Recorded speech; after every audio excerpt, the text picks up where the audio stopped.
This is a bottom bracket maintenance video. In particular, we're looking at press fit bottom brackets because I know it's something that often gets asked about on Ask GMBN Tech. Now, it just so happens that my bike's not been overly maintained throughout the summer. It's very dusty and it is actually creaking down there. So this is a perfect opportunity because hopefully you're going to get to see all those things that make a bottom bracket creak. So we're going to start off by removing everything, giving it a clean and putting it back in fresh. So this is how you do it. Okay, so there are a lot of different bottom bracket types out there, but they kind of fall into a few different camps. There's the classic thread-in one, so you get the cups, aluminium cups on the outside of the frame, they thread in the bottom bracket, bearings sit outboard, axle goes through the middle, all done. Then you get the BB30 or the BB90 style ones, in which case it's the cups that are part of the frame and the bearings literally just sit into those cups.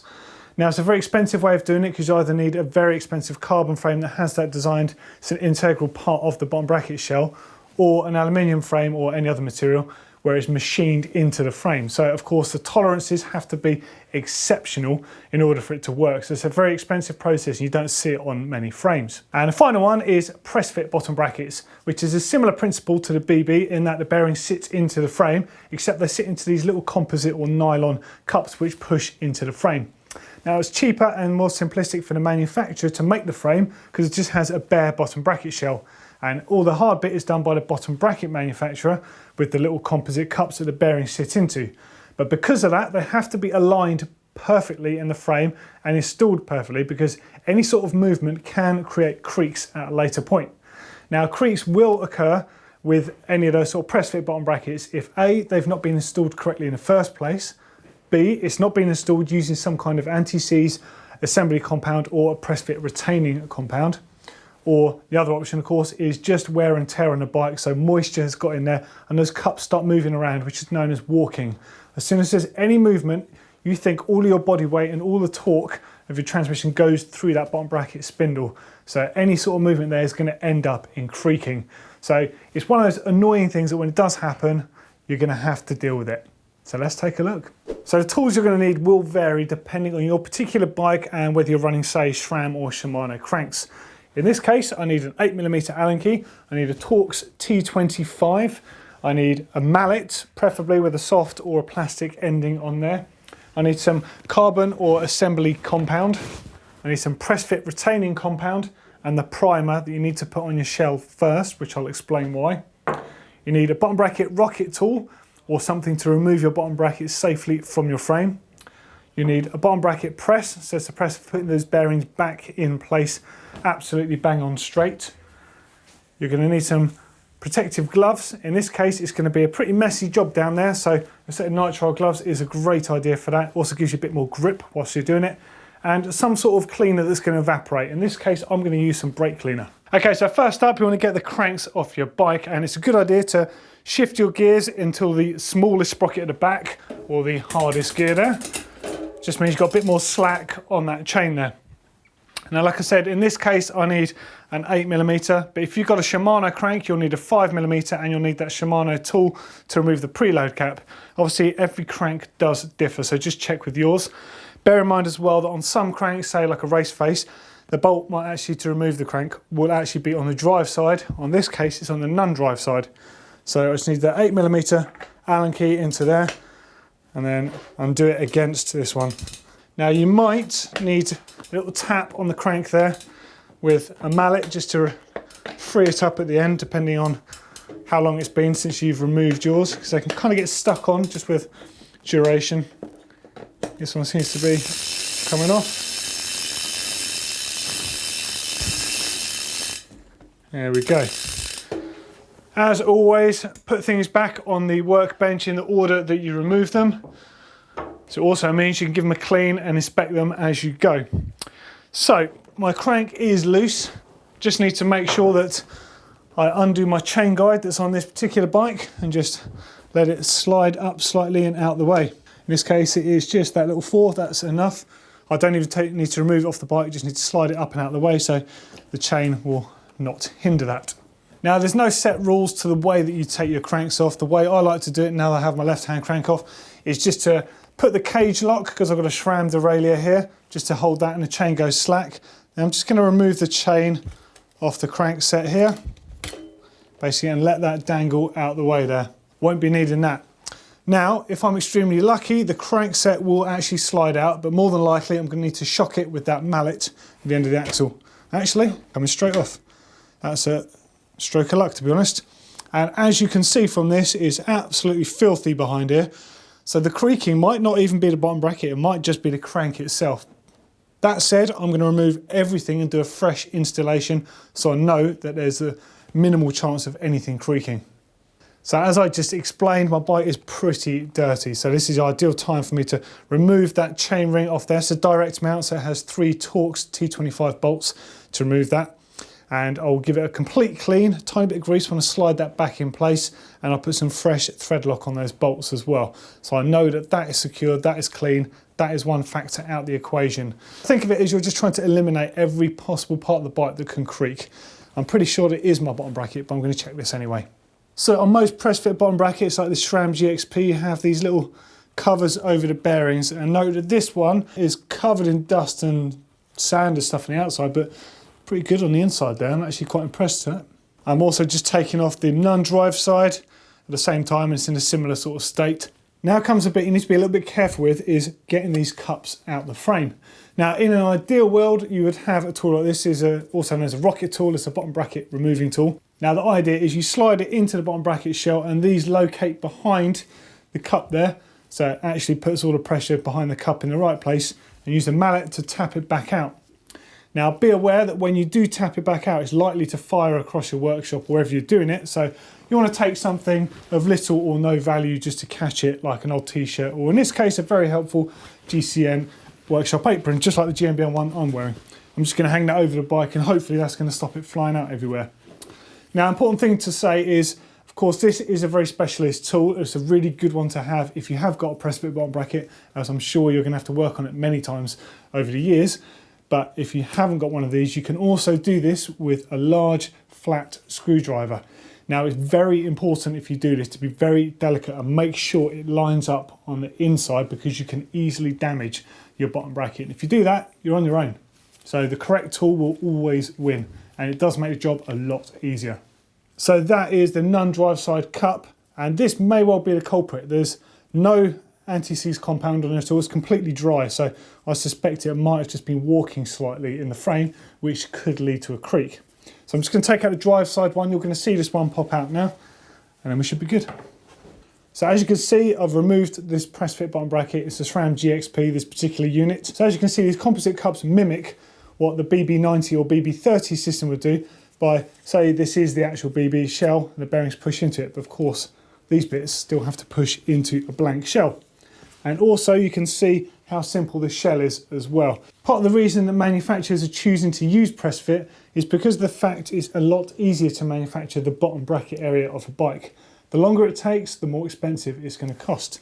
Therefore, you can spec them to a standard that we accept composite cups like these, and provided you put them in right, they can work very well.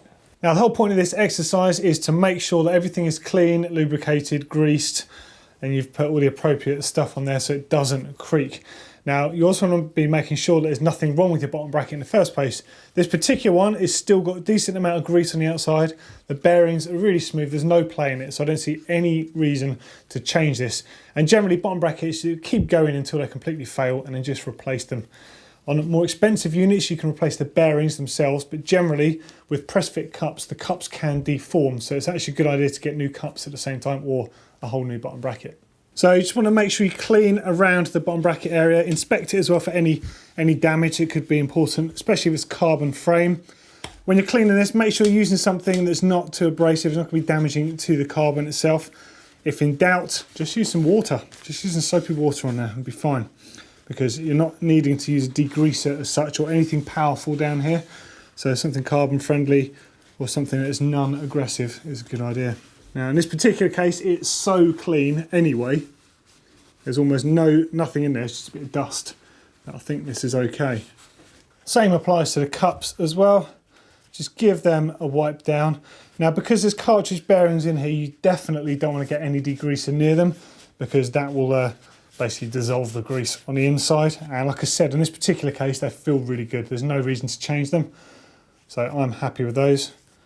So just give it a clean on both sides there, and clean all the parts of the bottom bracket. Clean those seals, make sure there's no sort of damage to them, make sure they sit home properly as well, because if they're not doing a job at sealing stuff out, then obviously your bottom bracket is going to deteriorate quicker. Now for carbon fibre frames, I recommend using a press fit retaining compound. It's specially formulated to basically lock those cups in place. Now in order to do that, you do need to use a primer first, because it's quite powerful stuff, and if you don't use the primer, when you later go to knock out those cups, you can damage the frame, because it's quite powerful stuff. So just make sure that you do that.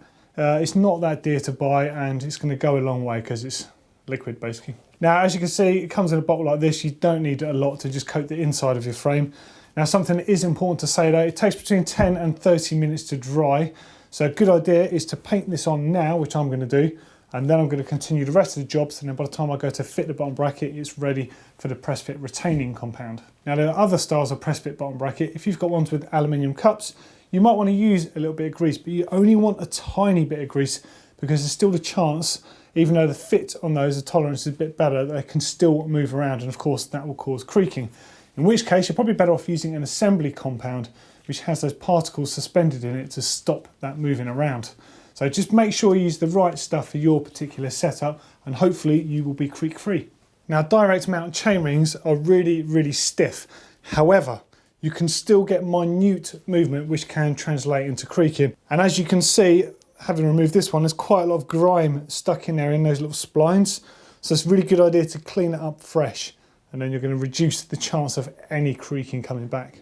Now, although it's not completely necessary, I like to put a little bit of assembly compound just on those splines on a chain ring. I'll clean it up afterwards so there can't be any chance of grease getting in there, but it does mean if anything does come loose, there's less chance of any sort of movement and creaking occurring.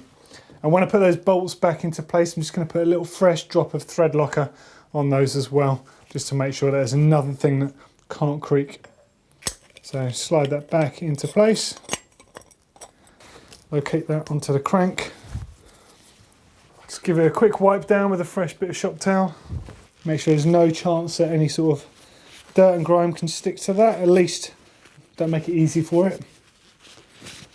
And then as you can see, there's 1, 2, 3 bolts to replace. So literally a case of putting a tiny bit of thread locker on those bolts. I like to use medium strength. I don't like to go too hard with thread lock, because it can make taking the bolts out harder and more likelihood of rounding the heads of the bolts out, which creates problems later on. Now I'm aware that a lot of people won't have access to a torque wrench, but I can't recommend them enough. They're really good, especially for something like this in a high load area. Now on this particular one, it's a SRAM chain ring, and it says T25 tighten to 8 to 9 Newton meters. So I've got a torque wrench here ready. I've set this between 7 and 9 there, so it sits on 8 nicely, and I'm just going to make sure that these are tightened up. Now actually it turned out that I'd guessed that pretty good, and after a while of tightening bolts on bikes, you do become familiar with roughly what is tight, but there is no substitute for actually knowing when it's tight and when it's not. So of course, if you can get hold of one, great. If you can't, then just be careful. Okay, so now it's time to put the bottom bracket back in the frame. Now with press fit bottom brackets, it's absolutely crucial that you get those cups completely aligned when they go back into the frame. If they're even the tiniest bit off and they're not in straight, sooner or later something will creak as they move around in there as you're pedaling. Now for that reason, the best tool for the job, the best tool for the job anyway is the correct tool for the job, but you really can't beat using a dedicated bottom bracket press. It's essentially a miniature version of a headset press, which you can also use. So I do recommend trying to borrow one off a friend if you've not got one, or see if you can borrow a headset press and do it that way. However, the thing that's a little bit different with these than using just a standard press to push them in is they come with adapters that are crucial, because they sit into those bearings. So take the stress off the bearings and just push the cups in place and make sure everything is aligned correctly. Really, in this case, you can't beat this tool. It's the best tool for the job. However, we all know that someone out there is going to be doing this with a block of wood and a mallet. And if you do this, just make sure you're incredibly thorough, because you don't only get a chance to make sure it's straight, and then it's going to drive you batty when it starts creaking. So if you have to use the block of wood and a mallet method, just make sure you take your time. Okay, so now is the time we want to put that press fit retaining compound onto the actual BB sleeve to slide in. Now obviously you just want to double check that that primer has set in place nicely because it forms a barrier so this stuff won't damage your BB. Okay, so I'm just going to slide this into place and then I'm going to insert the tool through there, ready to put it in. I'm going to get the other cup, do the same thing, apply some retaining compound to that. It's quite viscous stuff, so it's not going to drip everywhere. Slide this into place here.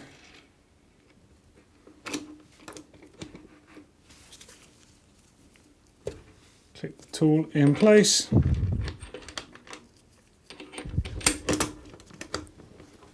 And then get this bottom bracket back into the frame. And there we go. That is proudly in place. Okay, so my press fit bottom bracket is back in place in the frame. It's in there with a retaining compound, so I know it's not going to walk around or give me any problems. Now, Alicia just needs to reverse the process of putting the bottom bracket back on, making sure those nice seals are in place. Slide the axle back into the frame there, make sure that's sent home. Return the axle on the other side and then just tighten back to the manufacturer spec. So same thing as before, just tighten up that crank bolt. In this case it's the 8mm bolt on the SRAM crank here. And then hopefully that will be the end of my creaking bottom bracket. Everything is in working order, it's been cleaned, it's been lubed, it's been put back in with press fit retaining compound. Just need to put the chain back on, put the chain guide back in place and go and hit the trails. So there we go, that is basically the essentials of taking out your press fit bottom bracket, putting it back together again and hopefully removing any chance of creaking.